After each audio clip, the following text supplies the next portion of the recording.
자, 오늘 부모시험이나 제10강 의례심이 많은 아이, 의례심 또는 의타심입니다. 자, 의례심이 많은 아이들이 있다. 의례심이 많은 아동은 남에게 의지하거나 타인의 간섭을 받지 않고 자기 스스로 하려고 하는 자주성이 부족한 편이죠. 이거는 이제 독립성하고 맞물려 있는, 남에게 의존하지 않고 자신의 힘으로 해내려는 게 독립성이지 않습니까? 그 독립성이 좀 부족하다. 그래서 의례심, 즉 의타심이 많은 아동은 이런 특징을 갖는다고 볼 수 있는데, 엄마가 해주세요, 엄마가 다 해달라는 식으로, 뭐 형이 해주세요, 선생님이 해주세요, 이렇게 의뢰하는 수가 많습니다. 이런 아이들의 특징은 일단 행동하려는 의지가 약한 아동이다, 이렇게 볼 수 있죠. 자신이 해내야 될 상황에서 하고자 하는 의지가 빈약한 모습을 보입니다. 스스로 해보려는 심리가 일찍부터 나타나는데 그것이 적다는 것이고, 그 다음에 이제 비정상적인 반응을 하는 아동이에요. 이렇게 의례심이나 의타심이 많은 아동 보면 어떤 경우에 엉뚱하게 반응을 하고 있습니다. 다 같이 모여 하는데 신발장 앞에 서 있거나, 그리고 빨리 모여야지 하면은 선생님 저 신발이 없어요 하고 엉뚱하게 반응하는 아이. 저희 집중이 안 되고 자기의 어떤 생각에 거기에 이제 따라서 행동하는 아이. 이런 아이는 이제 부모가 해줄 것으로 기대하는 아동입니다. 아마도 과보호적인 부모의 양육 방법에서 자란 아이는 이렇게 모든 것을 다 해주더라 하는 이 의타성이 굉장히 자라게 됐다, 이렇게 볼 수 있는데, 이렇게 의타성, 의례심이 많은 아이의 그 심리적 원인을 보면은, 심리적 원인을 저는 크게 세 가지로 쳐봤습니다. 그게 세 가지 뭐냐? 발달의 관점에서 볼 때 굉장히 정상적인 발달이 안 됐다, 그런 쪽이고, 그 다음에 이제 심리적인 문제에서 중요한 것이 문제로 드러나고 있다, 이런 측면이고, 그 다음에 양육 방법의 문제다. 요 크게 세 가지, 양육 방법의 문제다. 요 크게 세 가지로 보았습니다. 그럼 발달의 문제에서 세 가지는 뭐냐 하면은, 일단 자주성, 이 발달이 잘 안 됐다. 자주성이 좀 발달이 안 됐다. 그 다음에는 존재 가치감이 발달이 안 됐다. 또 하나 더 나가서는 이게 이제 행동의 확신감이 발달했네.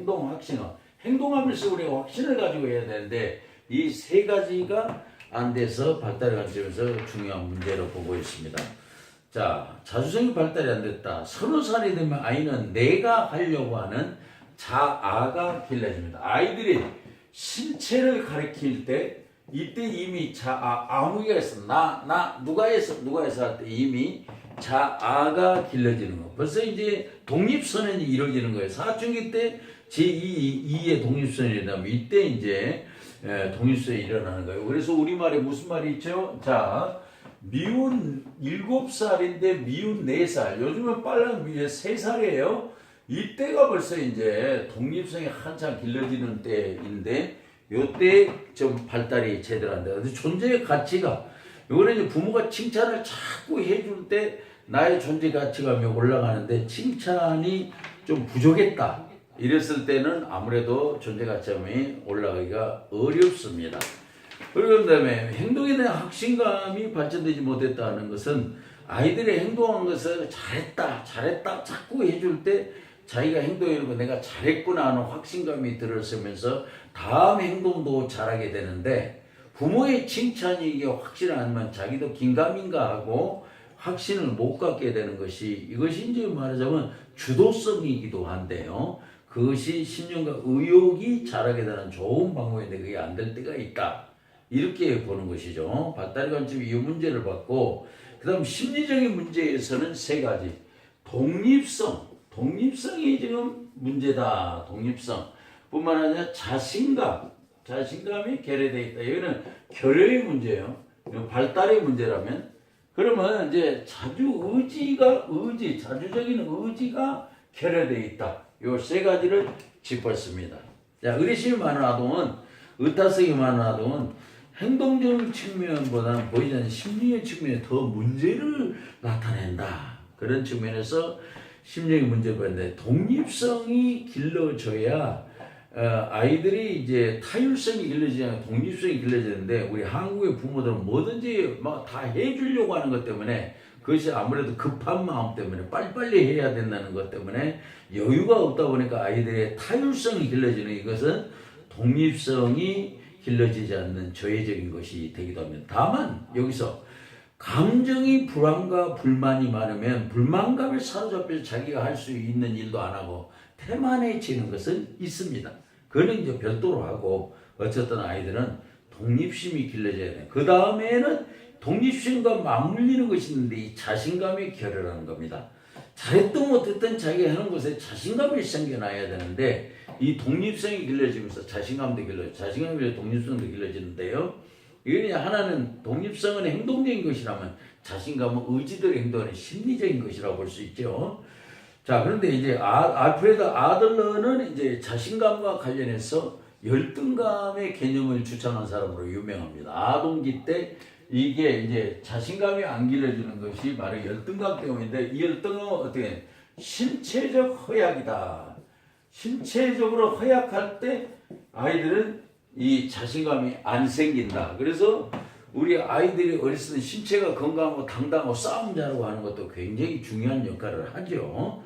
자신감을 갖는데 공부 잘하는 것도 중요한데 싸움 잘하고 씩씩하고 용감하고 하는 것도 자신감 기르는데 굉장히 중요해요. 알프레드 아들러 같은 경우는 자기가 병약했기 때문에 형은 튼튼하고 자기는 병약하기 때문에 어려서부터 자신감을 갖추었는데 열등감을 굉장히 중요시 여겼습니다. 아동이 자신감을 갖는 것이 얼마나 중요한가. 그 다음에는 자주적 의지의 결여다. 자기가 스스로 뭔가 해보려고 하는 것뿐만 아니라 자기 생각이 옳지 않고 행동이 바르지 않다 해도 자기 의지대로 실천해야 하는 그 힘을 길러야 된다 이거예요. 이게 바로 자아를 강화시키는 방법이기도 해요.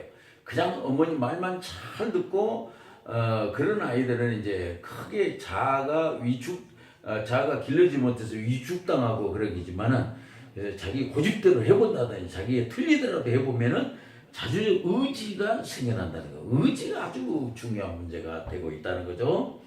자, 마지막 양육 방법의 문제에서는 저는 이제 부모의 책임이 크다는 쪽으로 가닥을 잡았는데 아무래도 아이들한테는 어쨌든 부모가 어떻게 하느냐가 결정적이기 때문에 아동에는 부모 의존도가 높은 상황이 아닙니까? 그래서 여기에서 이제 양육 방법의 문제라는 것은 부모가 잘못했다는 쪽이 더 많은데 일단 과보의 양육 방법을 너무 쓴 거 아니냐. 부모가 너무 이거 어떻게 될까 봐서 다 해주려는 이 과보로 생긴 아이가 의지가 약화돼서 스스로 하려는 마음이 적어지고 기대어서 뭔가 하려고 하는 그 마음.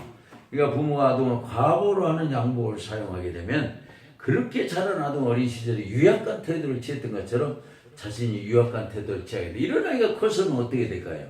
마음의 충동 욕구를 통제하지 못하고 과음, 과시하거나 문변의 애정 표현, 돈을 낭비하게 되는 등의 행동을 보이게 되는 것이죠. 자기 컨트롤이, 자기 조절이 잘 안 된다. 벌써 힘이 길러지지 않았다는 거죠. 자, 부모의 양육방법의 두 번째는 자주 야단 맞은 경험이 있다. 자주 야단 맞은 경험. 자, 아이가 자주 야단 맞은 경험을 갖게 되면 어떻게 될까요? 자아가 위축이 됩니다. 자아가 위축이 되다 보면은 자꾸 눈치를 보게 되고 마음의 문을 닫고 이렇게 되면 이제 뭔가 하는 데 대해서도 자신감을 가지고 행동하지 못하게 되는 그러다 보니까 마음이 위축되고 약해지다 보니까 누군가를 기대해야 되는 강한 사람을 기대고 어떤 든든한 것을 기대해서 뭔가 의례적으로 하려고 하는 것이 나타나는 것이죠. 그래서 아이들도 자주 야단치는 것보다는 격려하고 칭찬하고 하는 것이 훨씬 좋은데 자꾸 지적을 하면서 야단치다. 이제 아이들 교육에서 제일 하지 말아야 되는 게 비난, 비교, 지적입니다. 비난, 비교, 지적. 비난, 비교, 지적. 이 세 가지를 하지 말아야 돼. 비난하고 비교하고 지적하는 것보다는 격려하고 위로하고 수용하고 이해하고 하는 것은 굉장히 칭찬하고 얼마나 좋은 것들입니까? 이것이 안 되어서 문제다. 그러면 세 번째로 양육광고에서는 사회성이 결여되어 있다. 이렇게 볼 수 있어요. 이거 사회성은 환경의 적응 문제입니다. 아이들이 6, 7세 될 때 환경의 적응이 가장 높아지고 사회성이 길러진다고 하죠. 독일 유치원에서는 6, 7세 아무도 안 가르치고 서로 어울려 노는 지내는 그것만 훈련한다 해서 사회성 길러 훈련. 그리고 이거는 환경의 적응 문제인데 앞으로 우리 사회가 이제 사람들과 잘 적응해 나가야 되는 친밀감, 친화력, 적응력 이런 것들이 굉장히 중요시 되지 않습니까? 아이에게 이걸 길러줘야 되는데 이것이 문제다. 그러면 이제 앞으로 의뢰심 많고 의타심 많은 사람은 스스로 해내야 될 이 사회생활에서 어떻게 해나갈까요? 이건 큰 문제가 되지 않을 수 없습니다. 자, 이런 문제의 세 가지로 가다면서 이제 상담 치료적인 방법에서 하나하나 자세히 체크하면서 그 대안을 제시해 보려고 합니다.